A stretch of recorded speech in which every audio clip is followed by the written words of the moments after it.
You're watching Footy Fantasy. It is your steady thing, go meet your football needs.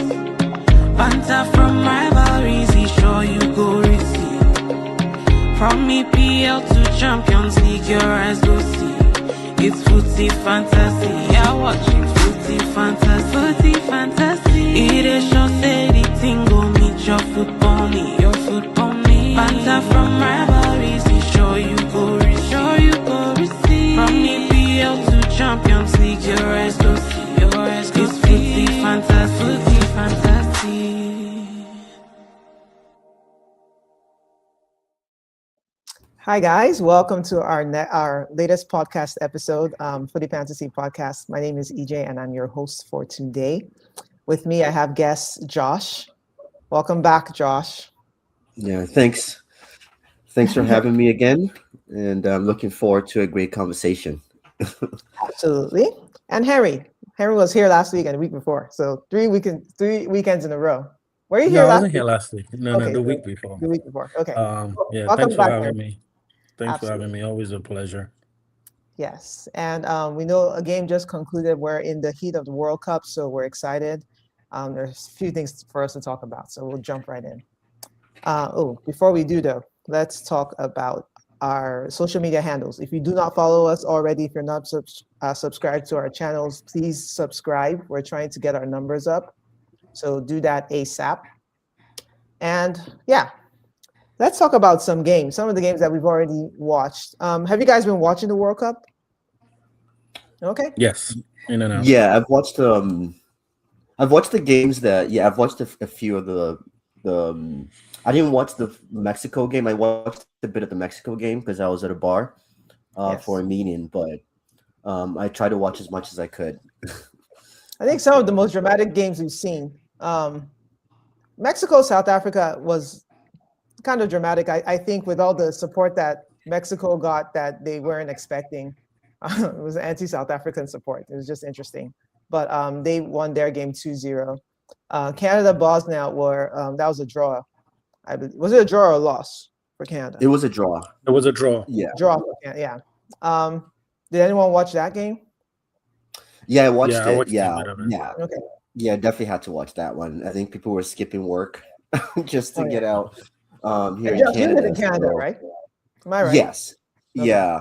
So you're So Canadian. we had the fan zone in Niagara Falls, but I just went to a different bar with like my other soccer friends. So yeah, it definitely was a great turnout for the game. So I guess I don't know if we're talking about the game now or you're just going through the review. No, go ahead. Let's talk about Canada-Bosnia. Oh I'll let you start. it was obviously we would have loved to get the win, our first win of the World Cup. But to be fair, we also got our first point of the World Cup, so I guess we can't complain too much. Canada just kind of looked like your typical first host nation team. We definitely could have played better, but you could tell there was a lot of nerves, especially playing in Toronto in front of a sold out stadium. You could definitely feel the nerves. I think the team played pretty well until we got to the final third, and they just were lacking confidence in execution. Jonathan David's a bit disappointing, I would say. Don't get me wrong; he was being man marked a lot, but overall, it was nice that Jesse Marsh made the subs when he did. At the time, I think it was the 60th minute, he brought in the second striker. I forget his name now, which did change the game a bit. There was a bit more aggression. There was a bit more front foot football. And then also, it was crazy. We had the result. I just felt the result did not reflect the actual game itself. Canada had 10 corners by halftime. So, but a lot of those corners kind of went to waste because of the height of Bosnia. So Canada in the second half changed a bit of their tactic. Instead of going long with the corners, they played a lot more shorter corners to kind of destabilize the Bosnian defense. And then Lauren came in and scored his first World Cup goal, and saved Canada from taking a loss, because that would have been very disappointing. Because it felt like one of those games where we huff and puff, and you don't get the result, and then it's kind of like last World Cup in Qatar against Belgium, where Alphonso Davies missed a penalty, and our game kind of went hill. So so that's basically my thought. Optimistic, because we still have Qatar to come, and then the Switzerland game is going to be interesting now, just because Switzerland also dropped points against Qatar. But so far, there's still a lot of optimism here in Canada that we could potentially get out the group stage. Where is Alphonso Davies? Is he injured, or is he?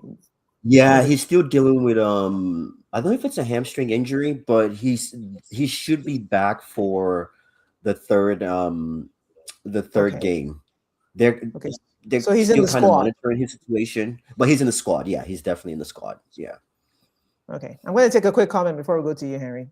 Happy Sunday, my people. This is Aya. Canada play like the typical Red Bull teams: transition, pressing, and speed, but struggle in settled possession. All right. Yeah. Okay, Henry, any additions to his points, or do you want to talk about? Let's maybe jump to Brazil-Morocco, unless you have something else to add to Canada. Yeah. Canada gave a good account of themselves, but again, I think they probably needed to also get a little bit more than a draw, but half a loaf is better than none. They had possessions. I think possessions was about like 60-40.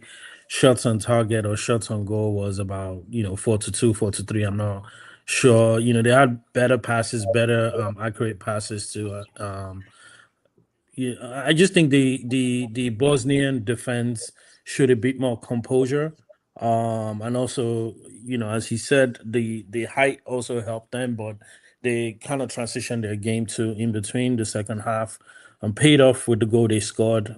It was late, so I think it was like around the late 70th to like 80th minutes that they equalized. But games like this are always going to be tough. First game playing at home, packed stadium, the pressure is always going to be there.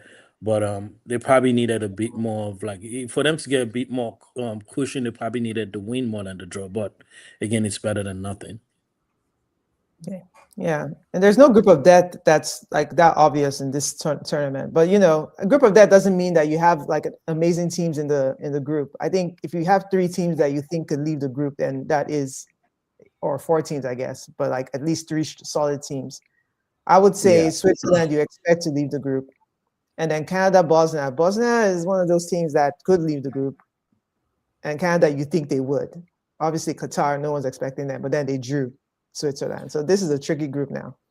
Yeah. Yeah, and that's really what it is, right? Is initially we're all confident that, okay, we can do the job against Qatar, and then Qatar surprises Switzerland in the last minute of the game. So now it's like, oops. But to your point, it's good that we still got the draw, because imagine if Canada lost that game and then Switzerland, Qatar drew. Now we're really so much pressure ruining those chances. Yeah, exactly. So, yeah. But I think the group of death is probably Senegal, the France, Norway, Senegal. I think that's going to be an underrated group in terms of who gets out. Yeah.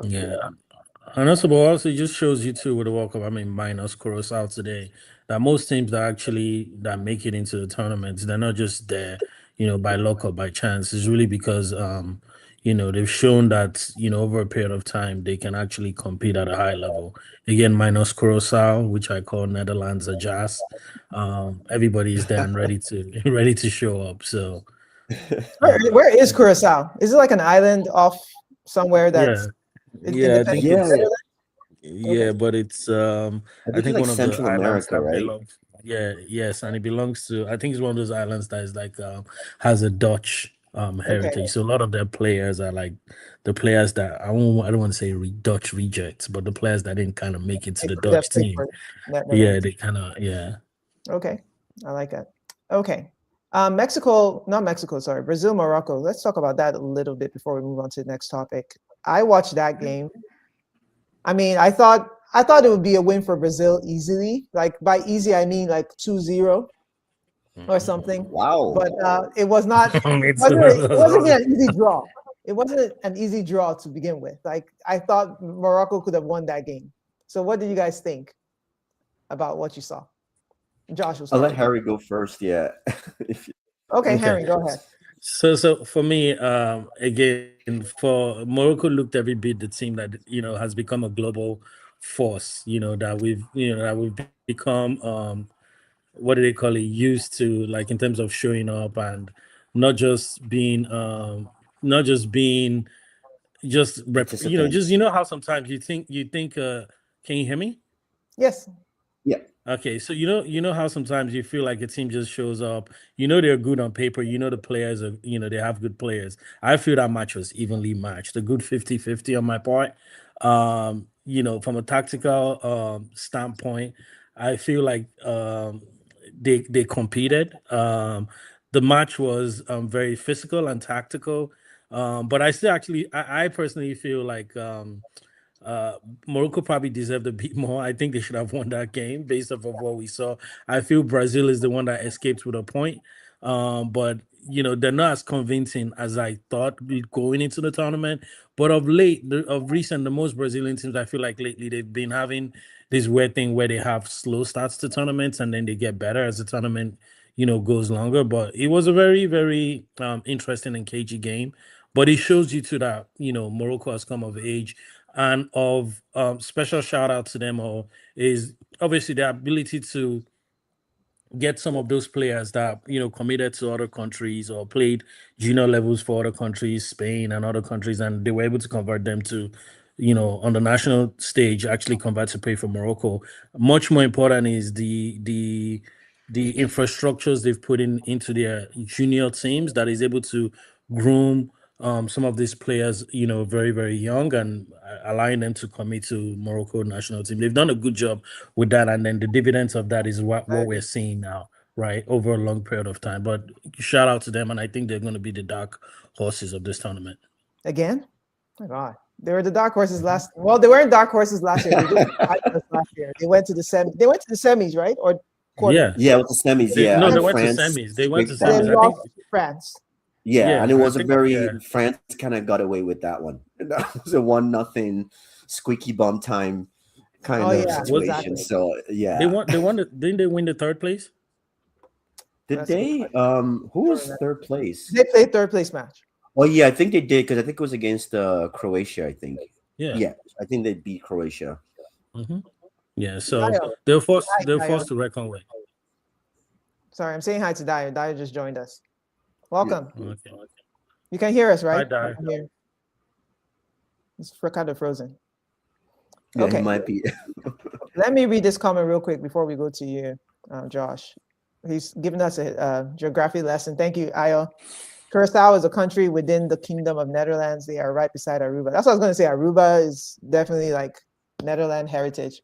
One of my dream destinations. And then Ayo, Brazil midfield structurally was so bad. Yes. Morocco was slicing through them. Uncle Casemiro, Ozempic, seems to have worn off at United, which is funny because I was seeing some funny takes during the season about Casemiro and Rice, making comparisons. And I was like, why would you guys keep him at United? Keep him at United if he's that good. Now he's coming to do God knows what at Brazil. Yeah, that midfield looked porous. And I looked at the team. I was like, Brazil is interesting, right? And we'll get to the next topic because I think they're going to be my people for that next topic that we'll talk about. So let me just hold off. Daya, you can hear us now, right? Yes, I can. Okay. Sorry, I'm coming from a fan fest. So. You're everyone's going out for the games. I haven't even stepped out. Yeah. What jersey is that? Is that Munich? Okay, that's the Bayern. No, Bayern Munich. He's in-house Bayern Munich. He's supporting the whole in-house German Bayern Munich correspondent. But yeah. Okay. Josh, do you have anything to add about Brazil-Morocco?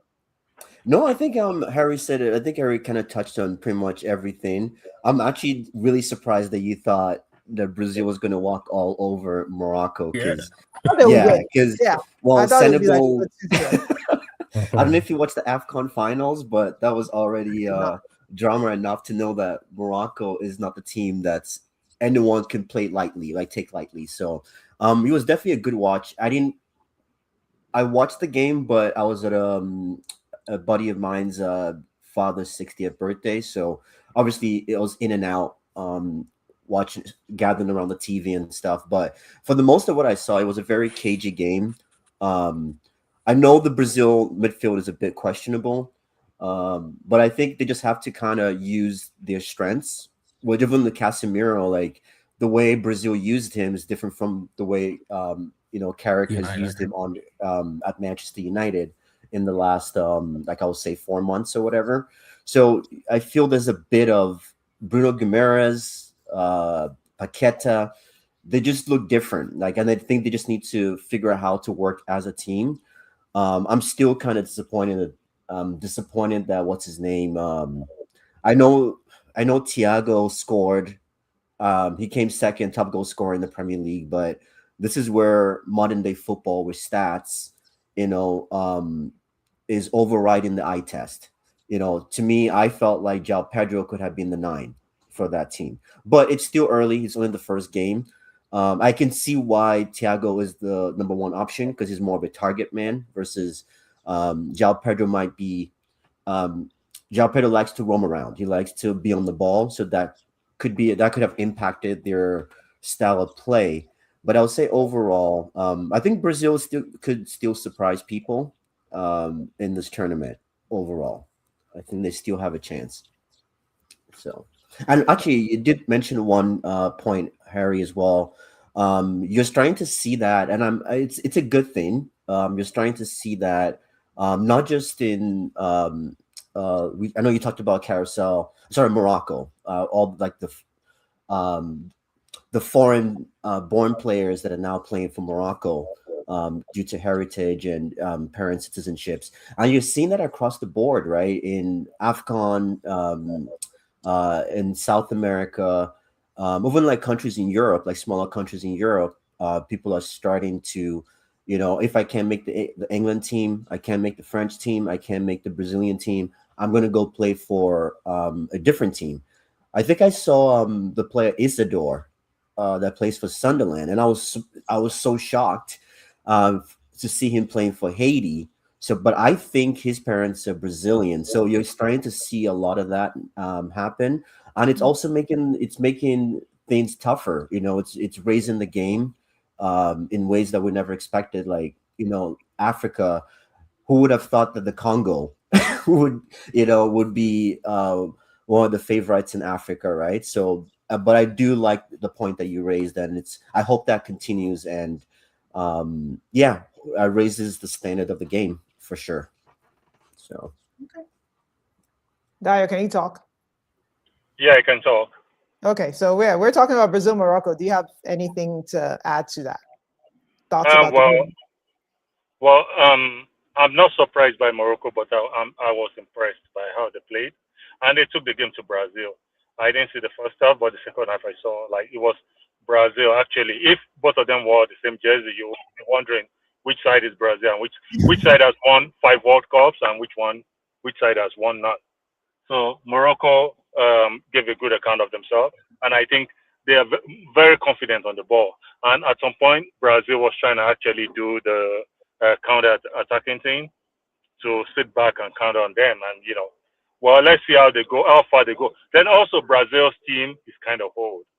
Like they have all these guys, Casemiro. I saw them taking off Casemiro for Fabinho. I'm like, this is an ARP convention or something.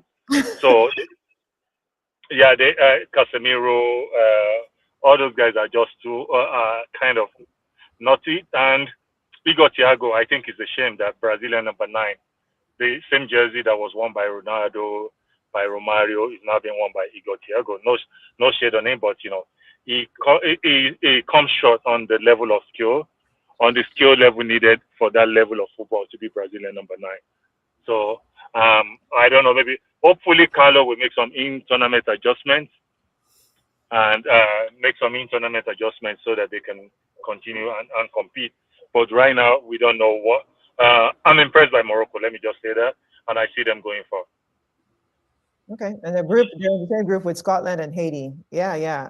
I agree with the Thiago comment. When I saw him, I was like, yes, of course. He's the guy for Brentford. Brentford scored 20 goals this season, but he looked like a fish out of water. And then they bring Rafinha. Rafinha also doesn't look good. Like Paqueta looked crazy. Like they didn't look. Even the goal that he scored, what's his name, Vinny?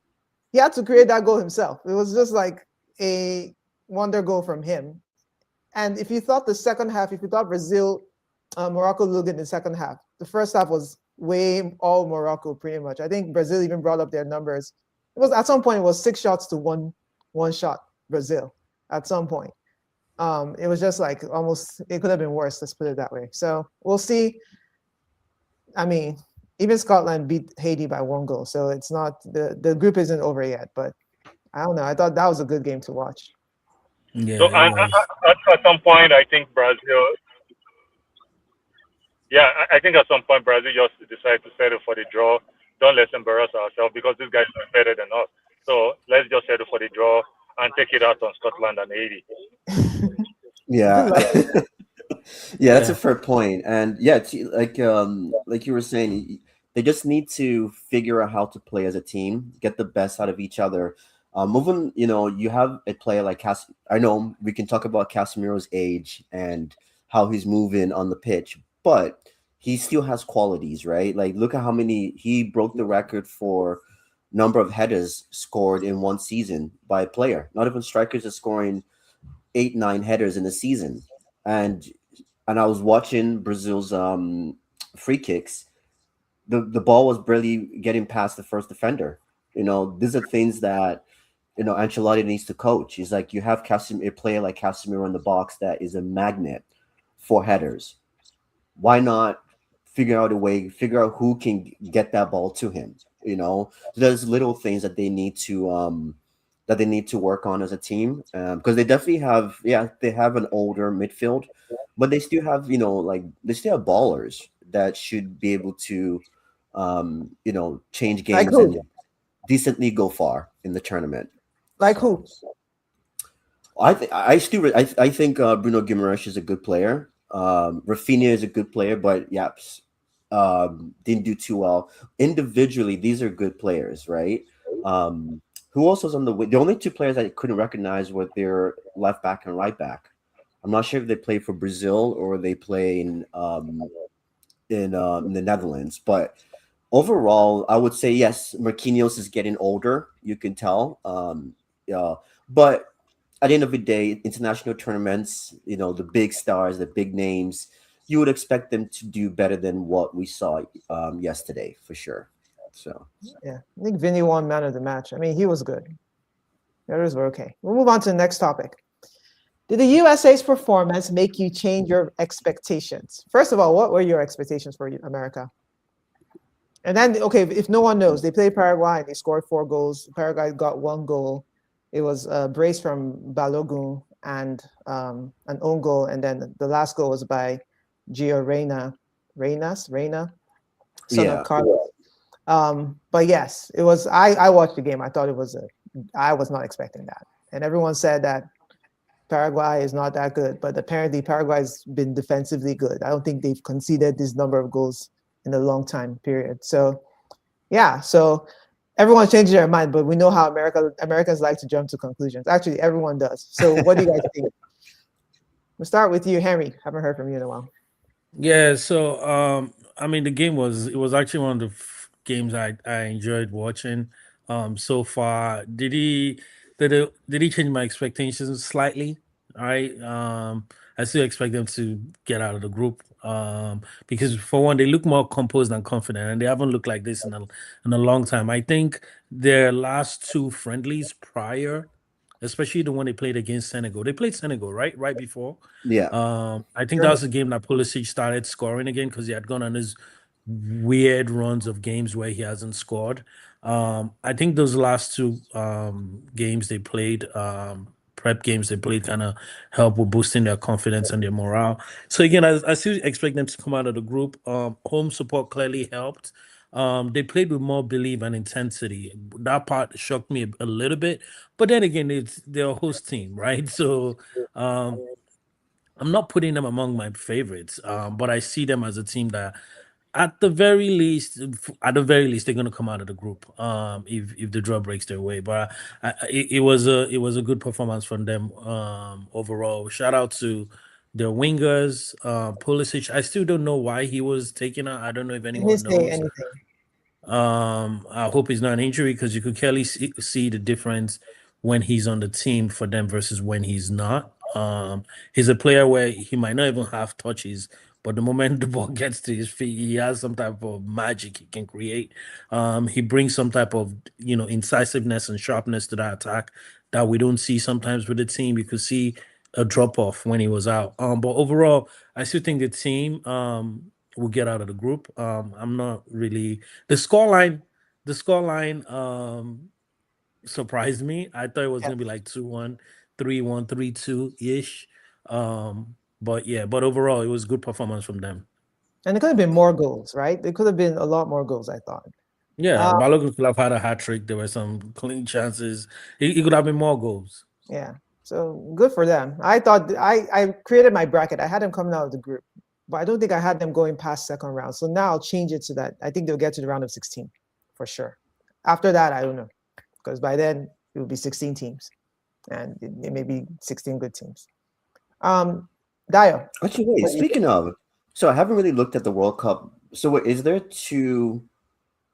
So we're not okay. So after the group stage, we're not going directly to the. Wouldn't make sense to go directly to round of 16. So is it like, will it be like playoff style, where it's just knockout? Actually, so the group stages produce 12 teams. The group stages produces 12 teams, right? Because they're not 12 teams. I mean 24 teams because there are 12 24. groups. Yeah, because it's 48 and then now. the next Yeah. gets 8. So you're going to end up with 32. So there's going to be a round of 32. That's your second round now. And then there's going after that will be a round of 16. So okay. So it's still okay. It's just going to be knockout football after, yes, but just with more teams and like an extra. Okay, that makes sense. Yeah. So before, I think America has gotten to the round of 16. I don't know if they've gotten to the quarterfinals. They may have. I don't know their history. But like, would have been 2002. They got to quarters. Was it yeah, they got to the quarters. I think that's the Okay. highest. Yeah, in 2002. Okay. Yeah. So now getting to the quarters is an extra game in this format. So yeah. Yeah. So I think they'll get to round of 16 for sure. So they'll get to 2 rounds. They'll do this round, they'll get to round of 32, and they'll get to round of 16. I don't know what will happen beyond that. From there. Well, since you're talking, sorry, what? Go ahead. No, I'm saying from there revert back to the usual format. So then be right. What I'm saying is I don't know what team will be there. Okay, what team? Yeah. Who knows? The FIFA president has probably already worked a deal out where they get carousel or something like that. Who knows? But yeah. Yeah. So I think I was surprised. This is one of the best games I've seen from the Americans in the World Cup for a long time. Like you said, they were in the quarterfinal in 2002 where they lost to Germany. I think they lost to a Mikel Ballack header, which they could have won, but Thorsten Franks. Yeah, Thorsten Franks, a German defender, used his hand to pick the ball off the line. The referee didn't see. So, but now the players. Now the players they have more players in Europe now, so they have a lot of experience. There's a channel, there's like a pathway from MLS or their training to European teams. Like 3 of those players, I've seen them in FC Dallas before. Weston McKennie, yeah, I've seen Weston McKennie in FC Dallas. I've watched him play. I've seen Chris Richards in FC Dallas, and I've seen Ricardo Pepi in FC Dallas. And okay, for example, Chris Richards was from FC Dallas to Bayern Munich Academy before he now found his way to Crystal Palace. So these guys have a lot more experience than the former generation used to be. Most of them are now in Europe, and they are so they know how to play the game. So they are quite young too. So I think, like he just said, I expect them to get to the round of 16. Now depends on the luck of the draw, whoever they get. That's what will determine how far they go. And Joe Rayner, yeah, good to see him on the pitch and score a goal because there was a scandal involving the last coach where the last coach got fired because his mom went to complain. So something like that. So so the last From coach Jude, and the Jude last coach Bellingham. and the last, yeah, the last coach kid was also on the pitch. They Oh had wow. that. Oh wow. This is like Nepo baby team. Well, Yeah. pay to play. All of them. Okay, Josh, before you go, let me read these comments because I don't want to go too far. Vinicius is still an all-star player. Obviously, yes, I agree. I obviously, I didn't mean him. Casemiro works best when he has an excellent playmaker and ball passer by his side or playing directly in front of him. If he doesn't have someone of that quality, he struggles. Yes. And then he said, this is Goke. Goke says, Paqueta could not do that job well against Morocco, so Casemiro struggled.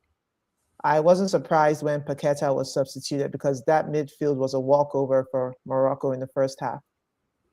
And then Aya says, USA really impressed me. I think they make it to the quarterfinals. Ooh, okay.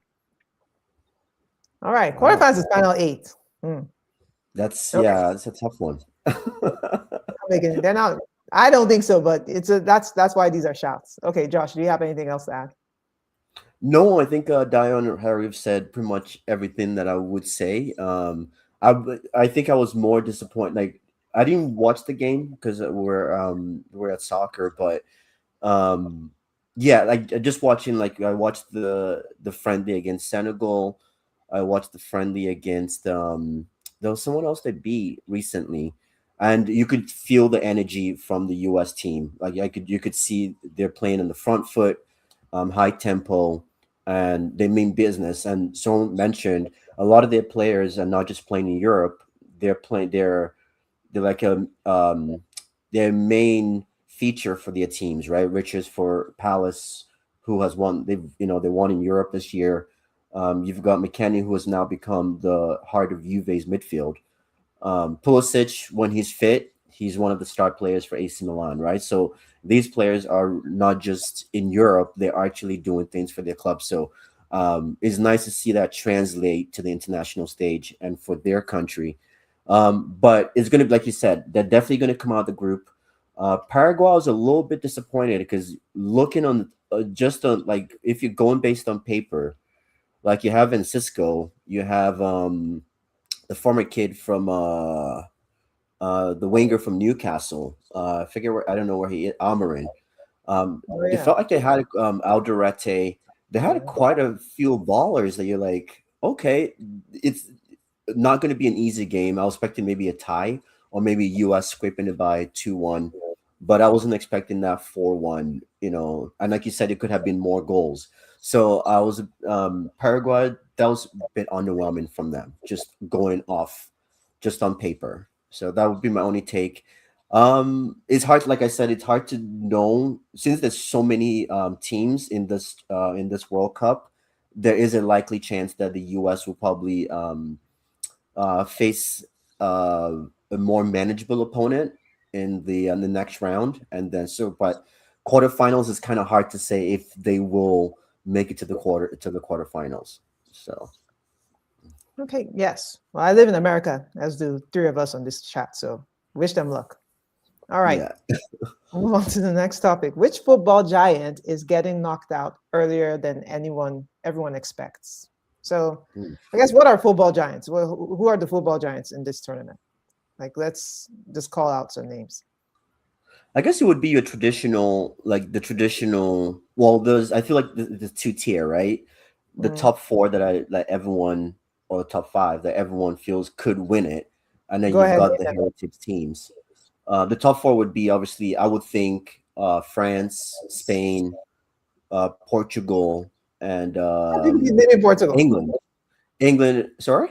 Why do people keep naming Portugal? Well, it's kind of hard not to, right? Like it's one of those where the midfield, like I would say Portugal is pretty. I wouldn't call them top 4. Good. The midfield, not saying they're going to win it, but if you were talking about teams that I wouldn't want to face, I think they're on that list, right? Okay. So yes, I would say top 5, right? You got France, England, Spain, Portugal, Germany. I And think of then if you teams want that to go won more within historic, the last 30 years. If you won the World Cup within the last 30 years, or you've won, then you go to the South American teams, right? Like we're talking, I hear giants. I'm thinking, I'm glad I said this because I thought we were universal. But I'm okay yeah, to include Portugal in a top 15 or top 10 list of giants. yeah. So I heard you say Spain. I heard you say France.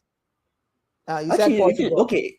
okay, so I guess in that the way you're okay, so yeah, that's why I was like it's like the two, right? There's the heritage teams, to your point, the Giants, Mhm. and then there is the teams that are in form right now Okay, that you fair, expect to go far. Yeah, so that's fair. why I was trying to classify the five as the teams in form based on their on paper. Obviously, everything is Squad. football is not one on paper, but at least on paper you can say those teams you would expect them to reach the final eight, the final four. But yeah, heritage wise, obviously Brazil is there. Yeah, if we're gonna go heritage wise, then I guess You came up with this you could topic. put You're in the chat. Brazil. Tell us what direction were you trying to go with the Giants? But yes, I mean Yeah, Portugal is kind of a giant. To be fair, like they won the Euros in the last 10 years. You see, Henry doesn't agree with me. I don't know. I Like, wasn't but going to to, name exactly Portugal. to the point that you made a great point. At that point, I don't see Portugal as a. They just Football. always been that team. It's like same with Spain, right? Until Spain showed up in the 2010s, right? Before that, Spain was just that team that yeah, they had good players, they Yeah. were huff and puff, but they just never they fell short in every Yes. tournament. So Perennial underachievers prior to Underachievers. that. yeah, Yeah. So far, So we still only similar. named 3 giants. Henry, who are your other No, no, giants? no. He did. He did. He said Germany. So you Okay, can substitute. Portugal. Hello? Go No, on. no. He can substitute Germany for Portugal. That's what I'm Okay, saying. He said Germany too. Germany, Because again, France, Spain. yeah, it will be the same thing for me. I will just be honest. My own answer to that is Brazil. I don't see Brazil going as far as they would just because of that midfield. I mean, they have a serviceable attack, not a great striker, as Dio said, compared to what we have always been used to Brazil. Like, remember back in the days, whoever had Brazil's number 9 automatically are guaranteed. Let's just even say, if we're being conservative, maybe quarterfinals or semifinals. That's not the case anymore, right? Because at some point they're gonna bang in the goals. It's just a matter of them, whenever they start ticking. But I think for me that the answer to that question will be Brazil. I don't see them with this particular team. I don't see them going as far as we all. You know how they always say everybody's second team is Brazil. Yeah. I don't see that happening this time. I think max Mm. will be that second round, the third round, and then that should be it. They don't have the firepower. No, they don't. Mhm. Yeah. Okay, Brazil is my answer as well, but I'm going to do a surprise shout. I don't think France gets to the semis. I don't think France gets to the semis. You know what? You make a great point too, Yeah, because I don't see similar that. to the doubt that you guys have with Brazil's midfield, I've been having that with France's midfield too. Yeah, Heavy wingers, heavy in attack, heavy in defense, but that midfield is just not. Yeah, there's just something that does not excite me about France's midfield. So Harry, No, you look looking. dubious. What's I up? was Yeah, gonna I say, yeah, am. I really look I shocked. am. They're one of my favorites. So I'm looking Favorites to forward to win. what Daya is gonna say about this because I feel like they're one of the favorites of the tournament. I don't know why you guys think I they're think not they're going to supposed to make be. it. No, Nah, they definitely. got. Don't get me wrong. I'm yeah, for sure supporting yeah for France as a favorite. But like to your point, just something with that midfield, and I feel the midfield doesn't click. Then getting the ball to the wide players like your Bues and Dembele's might be a little bit more challenging. And then you know you got to figure out how to keep Mbappe disciplined enough as the number 9. So those huge question marks. But once again, on paper, France should definitely be getting to the final four. And that's where I think they will stop in the quarters. That's my prediction. I think they won't get to the Nah, semis. No, they at the very least they're making semis, if not the final. That's my own take. Can you imagine France making the finals 3 times in a row? That would be like a legendary Because move. it's not, it's, if for anything, they have the pipeline of the players. It's not even Sure. it's the pipeline of the players, not even necessarily the play. They just keep churning them out. And Well, the question just I'm still becomes, seeing two Hernandezes. I'm still seeing Gignac. I'm still seeing N'Golo Kante. I don't know. no, So because those are that's still, where you exactly. still need experience, I right? thought about that. I was like, you need experience, but how's that going to play out on the No, pitch? it's always good to have those backup, and you never know, right? And this is a big tournament. It's, remember, it's spread across what, how many different time zones? You still need players that have been there and done that. I can say, guys, calm down. We've done this before. They also have relatively new players. This is their first experience. You still need that, experience. In my own opinion, Fabio. the only problem, which you guys are correct, is sometimes um uh they have the issue where they don't click sometimes, and like they feel like they're off. And you guys are correct. PSG, remember, before PSG became the juggernaut they are now, they struggled with that for a long time, even when they had all the best players in the world, until they actually figured it out, did away with all the egos and everything, right? So it's similar things with France that I see, but I think they have enough of the players to do the damage and rectify it. But yeah, that's my own thought process. Okay. It's a hot take. We'll record this. Yeah. We'll play this back. Hold on. Dio, go ahead. Okay. My answer is Germany. Yeah. So if you're talking about the giant, like a team that has won the World Cup before, so that rules are Portugal. So we are talking about England, France, Germany, Spain, those kind of teams. I think Germany will be the first to be knocked out. It's not just a very good team. There's a lot of passion there. Like Florian Wirtz is there. Leroy Sané doesn't know what he's doing. He keeps running into blind alleys. He just can't do anything right. So I think Germany will be the first to be knocked out. And for France, I think France will go deep. If they are, the problem with France would be like, okay, how do you manage 3 stars? Mbappe, Dembele, and Olise. You can't bench any of them. And you have to, like, normally an average team needs just 1 or 2 of those, but you have 3 now, and they're undroppable. So how do you now make them play together? Who defers to who on the field? And France normally has a dummy 9 that they play, a 9 that is just to disturb the opponent but not to score, like a Giroud, like a Marcus Thuram, they had one in France like that, I've forgotten. So they always have those kind of 9. Would they drop that kind of 9 and play Mbappe as a 9? And when you are playing Mbappe as a 9, he's no longer doing the work of a 9 anymore, because he doesn't have that. He can't take a beating. He can't take a beating like Giroud. What I mean by taking a beating is like central defenders putting their knees in your back, putting elbows in your shin. Mbappe cannot do that. Giroud can do that. Marcos Thuram can do that. Colomwani can do that. Stefan Guibac, that was their friend in France, can do that. But Mbappe cannot do that. He wants the ball to his feet also. Same thing that Olise wants. Same thing that Dembele wants. So that's where the complication will come from. And I don't know if any of the coaches is bold enough to bench any of those guys or remove any of those guys early. If you remove Dembele and they don't qualify, they'll be like, you have the winning template at PSG. Why are you going against it? If you remove Olise, they'll be like, you have your most creative player. Why are you not removing Mbappe? And it's not possible to remove Mbappe, right? So let's see how that goes. But if there was one, if you as the coach, sorry that I'm just private, if you were the coach, which will you defer to? Because in saying this and in your small sample size analysis from what you said, I would actually think probably Dembele should, not Dembele, probably Mbappe should be the one to be sacrificed for the identity of the team to be kept intact. And if possible, or deploy him up from the wings, from the left wing. Isn't that where he would play? If I were the coach, a 9. He'll play if as a I were 9. the coach, okay, if you play Mbappe as a 9, Mbappe cannot operate.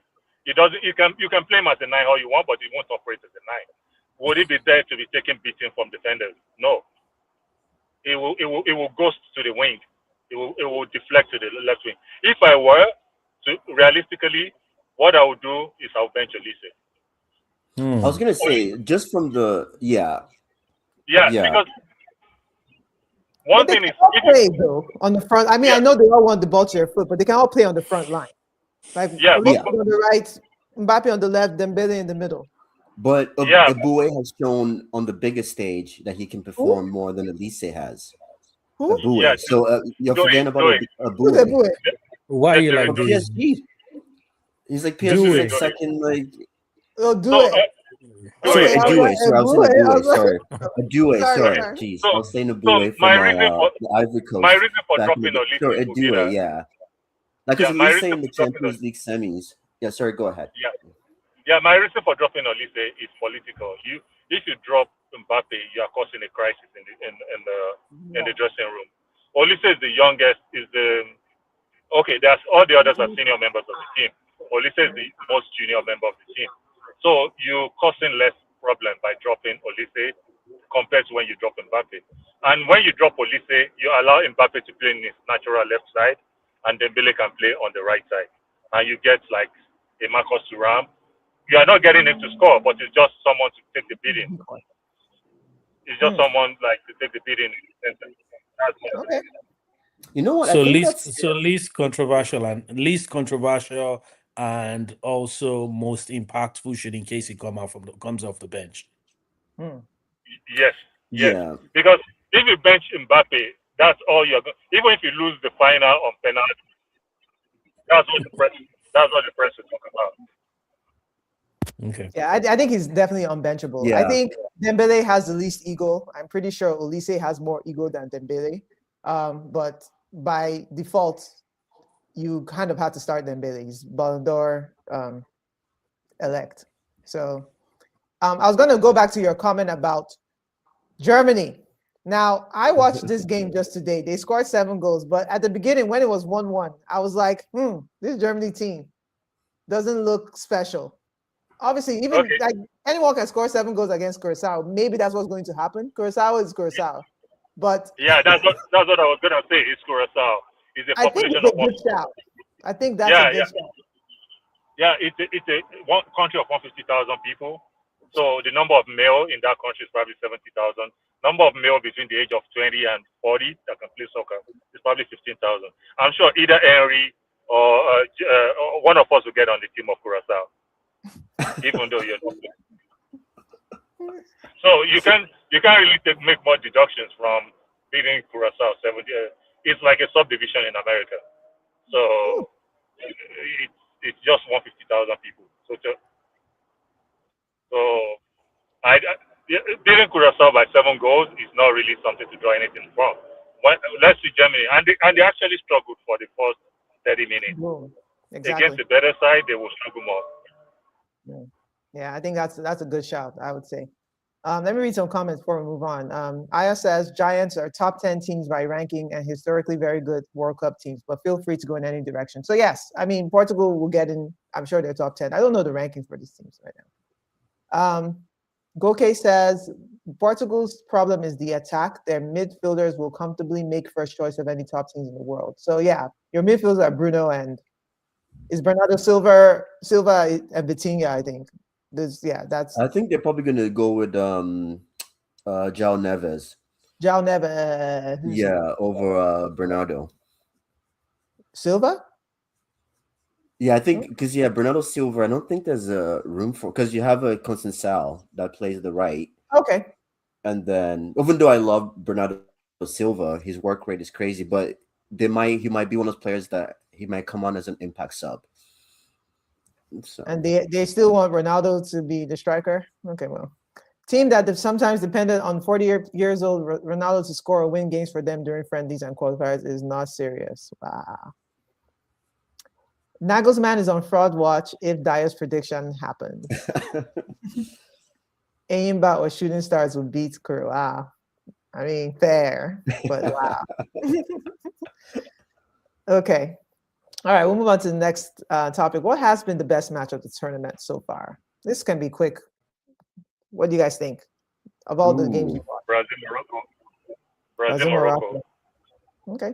Yeah. I think I'll go with yeah, America. also that's probably had the most quality. Yeah, that was very good, but I think more enjoyable for me was probably USA. What about you, Henry? Yeah, same thing. I go with Brazil, Morocco. Just just the overall play, the competitiveness, possession. As I said, was about just looking at the stats: 51%, 49%. No Tight. team shots on goal, 5-3. Big chances created. Morocco edged that 1-0. Big chances missed. It was equally tied 1-1. Accurate passes. 87% for Brazil, 449 passes, 86%, 419 passes for Morocco. So well fought out. Fouls committed 16-14. I think from a quality standpoint, it was so far been the marquee game to date. Okay. Nice. I'm going to take this comment real quick. Aya says for him, USA Paraguay for sure. Maybe because he was in the fan fest, it was lit. Yeah, it's because of that. And the drinks were flowing. Yeah, I was at home. I mean, it was late. It was like the game finished at 11:30, close to midnight. So I was definitely at home. I enjoyed it. I think it was just it was almost one-sided, right? So there's also a lot of action going forward with America. And I was like, Pochettino, you're doing a good job. Good job. I had a comment about Ronaldo. He says he thinks Portugal's main problem is Martinez. Martinez is the coach, does not have the cojones to drop Homelander. I mean, isn't that what we're seeing with Neymar? Even though, I hear Neymar is still effective, but like you don't have. I think the president of Brazil asked Ancelotti to include him on the squad. Like this guy's not injured; he doesn't have to be there. Like taking up a spot for someone else who could play. But either way, like these legends of the game, these legends are all reconvening. So there's no way Ronaldo is still actively playing football and wouldn't show up at a World Cup. Now, can they start him from the bench? I don't know. I don't think he has the ability to do that. AKA, I don't think he will do it. So in that case, you are right, Ayo. And Goke says he agrees with Ayo. He tried it once or twice. The team was shy. He tried to drop him one time. Is that what he's saying? They need to believe because the dressing room will be so awkward, though. Like, can you imagine Ronaldo probably being more of a bench, dressing room thing than halftime. It would just be so awkward at halftime because Ronaldo would probably just be like chilling somewhere in the corner in his VIP section of the locker room. It's not like if they drop Messi, I think the Argentinian players will walk out. I think they'll be like, if you drop him, we're not. But it's two different things, right? I think like Messi's still, as much as like I'm a Ronaldo fan over Messi, like Messi's still showing he's still showing his worth for Argentina. Not saying that Ronaldo's not scoring goals, but I think like when you compare the two teams, I think Portugal has the better team this year. So like Portugal can do without Ronaldo. I don't think this Argentinian team can do without Messi in a sense.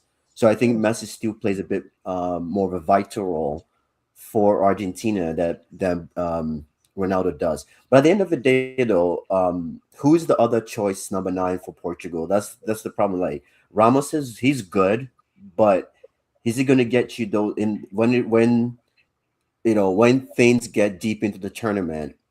Is he going to be the guy that scores you that goal? Like that's where I think that's where the question lies with Portugal. I don't think I have a problem with Ronaldo. You don't have another number 9? They do have Ramos. What's his name? Something Ramos.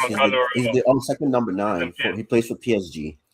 Okay, but he doesn't start for PSG. Doesn't start for so PSG.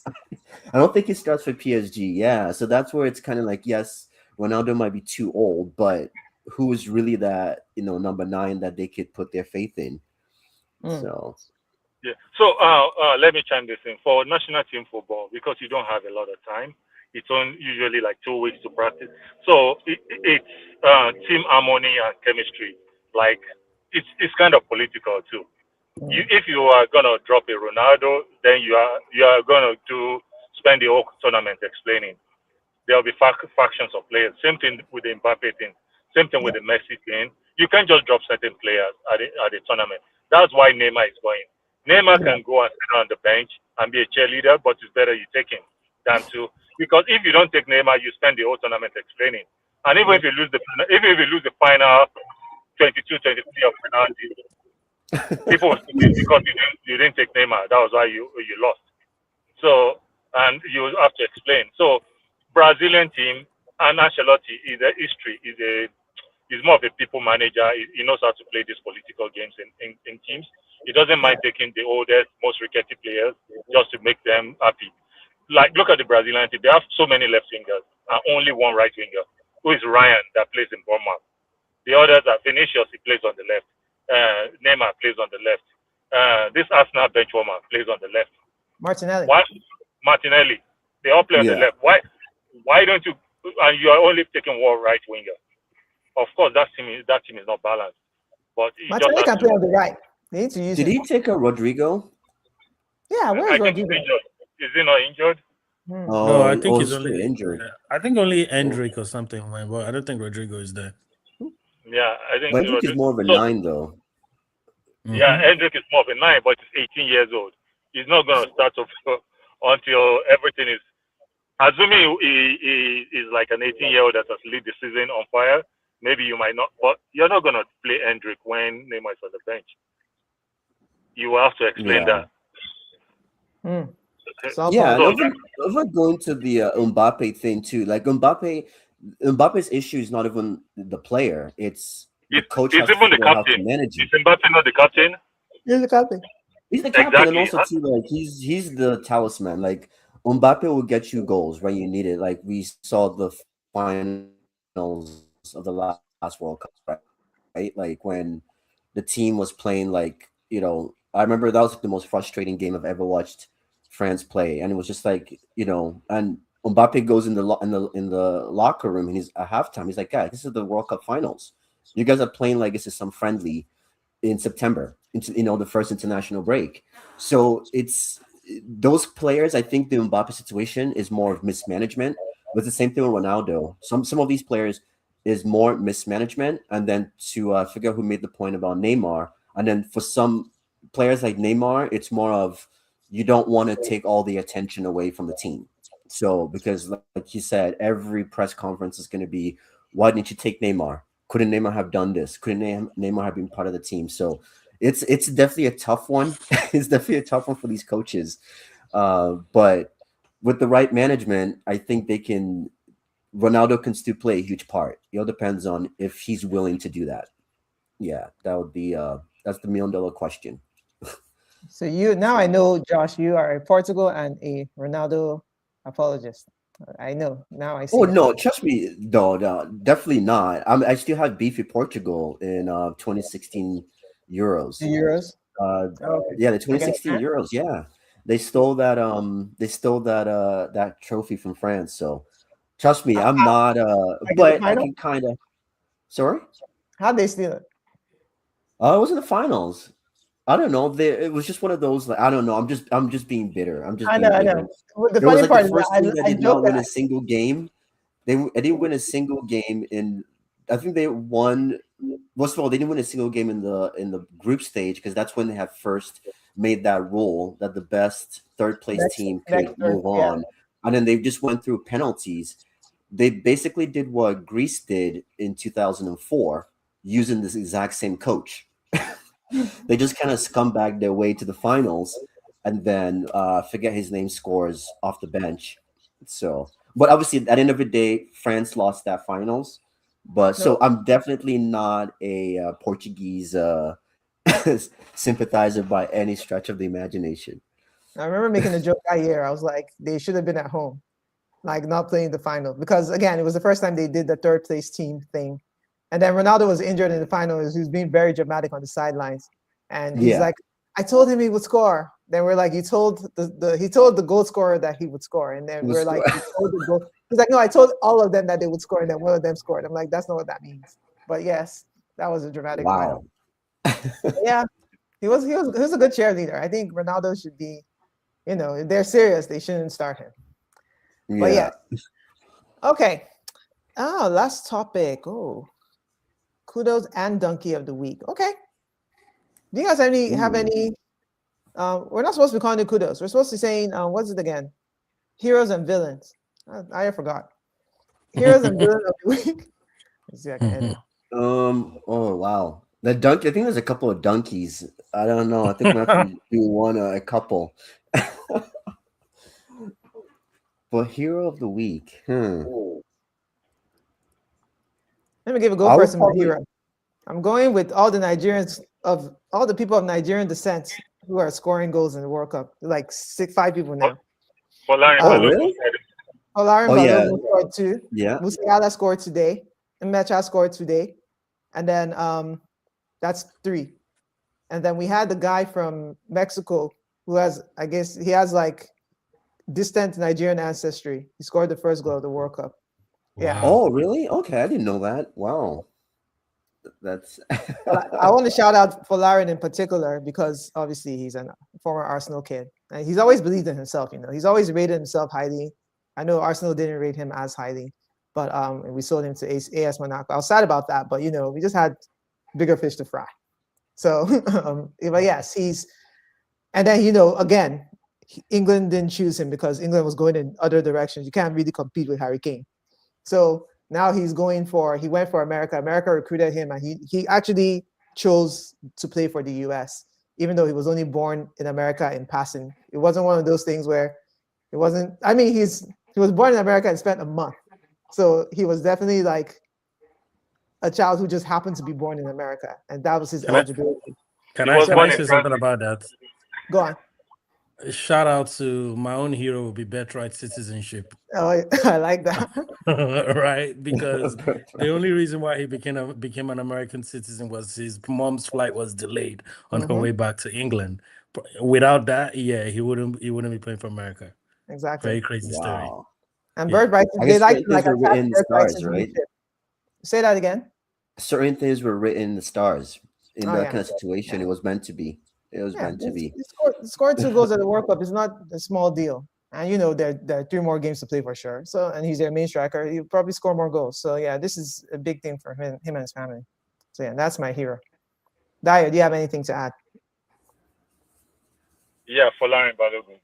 Okay. He was for a child that was born in transit. Born in transit. Yeah. Born in trans.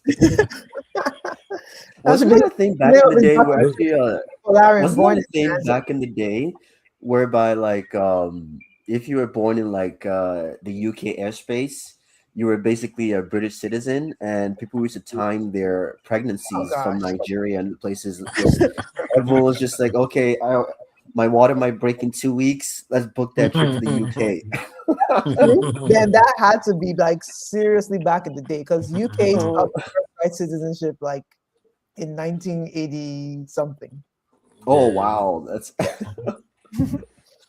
interesting. Yeah, but I guess I think we can all agree on Balogun as like I didn't realize I think he's the only player that has scored 2 goals so far. So he's probably the top goal scorer right now. Well, Havertz has 2 goals because Havertz. Oh yeah, I keep forgetting they just played. So, but Havertz is expected against Carousel, and Balogun's doing it against a Paraguay team that I expected more from. So yeah, definitely. All right, And also, maybe I could shout out to maybe Qatar for getting a point against Switzerland because everyone had written them off, and Australia happened to be Turkey because Turkey is similar to Paraguay. You're looking at that team on paper, they shouldn't be getting outplayed by Australia. So, oh yeah, I mean that was late. I didn't watch that game, but I woke up to be like 2 goals. Okay. Okay. What about villains? Do you have any villains? Villains. If we're going, I guess it's kind of like the same week. The Somali referee that was denied. That was a bit rough. America's the villain. So I guess America is the villain on that one. Yeah, not to make it into a political show, but yeah, I would say that would be a huge one. And also the South African team. Not exactly sure what they were doing. I'm like, are we playing football or are we playing like sumo wrestling? They just feel like they didn't come to play. They just came to commit fouls and yeah. So definitely South Africa for sure. Okay. On there. Harry, any villains? Probably FIFA as a whole. in terms Like of give the us the tournament. the villain. And the only reason why I say that is, this is one of the, again, I reside in Jersey, which is one of like the main. That's where the final is gonna take Mhm. place. It still doesn't feel like a World Cup is going on. That's Oh how wow. weird it is, right? Maybe barring just slight traffic on the turnpike, it still feels like okay. Maybe as the tournament progresses, maybe you start having to feel, and obviously the Knicks winning Yeah. yesterday night, right? But still, it doesn't still feel like a World Cup here. You see some of the stadiums to still like empty seats. Just how big soccer is, especially in the world, and also in even here in America. Most of you expect that those stadiums will be filled out. So Donkey still goes out to both FIFA as a whole as an organizing I guess what would I say body in terms of the pricing of the tickets, the host country to not being as accommodating as they should. Yes. Example, the referee we talked about not admitting certain teams fans, the Senegalese fans, to Mhm. resending people's visitors, having like policies where it's a lot more to actually enjoy the game. Because one of the few things, unlike a lot of sports that are a bit more expensive, football is a relatively cheaper Meant sports to to be. experience, right? But now it's becoming like significantly expensive to even enjoy something as simple as the fan experience, right? So that's why they get my villain award for the week. Yeah. Yes. I like that.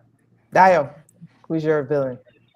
Well, let me triple down on FIFA for the cost of the ticket. Mm. Mm-hmm. Yeah, because when the World Cup comes to your country, it will probably do that in once in a lifetime. Like it's not been in the US for like 32 years right now, if I'm right. Yeah. Yeah, So 1994. 994. So let's say it doesn't get to the US in another 32 years. Many of us will be, yeah, you get what I mean. But so you always look forward to going to watch a live World Cup match. But when the Yeah. cheapest ticket is in the thousands, how are you gonna do that? I really want to go see a World Cup match, and I don't know if I should take a second mortgage to do that right now. So Well, let me they're ask saying you this: you it's guys, cheaper like, have you guys now. ever gone to a different World Cup? How cheap are these tickets usually? I thought they were always expensive. No. Okay. Yeah, because EJ, like, there's nobody in the world that will. Do you think, World Cup in South Africa, people will pay $1,000 or even Mexico? Where are they gonna get the money from? Mhm. It's like New York Knicks paying $10,000 per seat. Oh But yeah. this is the game of the people, man. I think it So was just some harder tickets to are get expensive, tickets just some are because meant of. to be cheaper. Sorry. Some tickets are expensive, and some are like meant to be like lottery type cheap tickets. Now, are we seeing No, the no, case of well, people scalping these tickets, or no, like okay, how because like America is? yeah, demand and supply. Like for example, I was trying to check for England and Croatia in dollars, and Oh. maybe the cheapest ticket is like 2,000 because English fans, everybody want to watch England. Mm. But maybe Yeah. if you have like, I'm speculating, if you have like a Jordan versus 80, nobody will watch that. So maybe that kind of ticket might be cheap. But do you want your World Cup experience to be that you watch Jordan versus Kazakhstan? No, that's a great point. Also, too, I was listening to a political podcast this morning, and they were talking about how hotels across the U.S. are they've seen a 17% reduction in hotel bookings. Same with airlines. People are not flying in. Most people are, either getting their tickets. I know Canada only has a few games, but a lot of people are targeting Mexico, or Yeah. people are maybe watching the game in the U.S. and then they're going straight to Mexico or just going home. Especially Mm. if you're only there for one fixture, they're probably just doing an overnight, like a quick, right after the game, they go straight to the airport and fly out. Because and they're saying it seems like we're just saying basically it seems like the world is boycotting America right now in Mm. terms of booking hotels, flights, stuff like that. So they're definitely seeing that in the numbers for sure. Good. So the donkey is FIFA and America, not the donkey, the villains. But yes, I like that. I think with that comes the end of our show. We really thank you guys for hanging in with us, and see you next week. Hope we enjoyed the games. Thanks, guys. Thank you. Take care, and see you guys shortly.